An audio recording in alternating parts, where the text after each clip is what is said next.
بسم اللہ الرحمن الرحیم۔ معزز صارفین السلام علیکم۔ عمرہ اور زیارت تاحکم ثانی معطل رہیں گے۔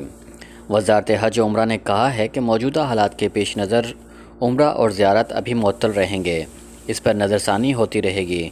سعودی پریس ایجنسی کے مطابق وزارت نے کہا ہے کہ کرونا وائرس کے باعث معمولات زندگی جو معطل ہوئے تھے انہیں آہستہ آہستہ بحال کیا جا رہا ہے، تاہم عمرہ اور زیارت کی بحالی کا ابھی فیصلہ نہیں ہوا۔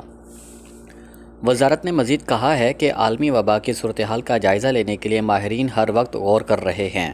صورتحال جیسے ہی بہتر ہوگی تو اس بات پر مناسب فیصلہ کیا جائے گا۔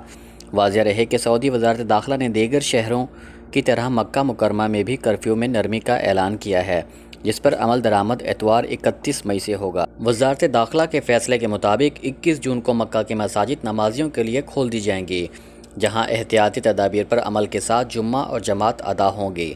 تاہم ہر مکی شریف میں موجودہ ضوابط کے تحت جمعہ اور جماعت ادا کرنے کا سلسلہ برقرار رکھا جائے گا۔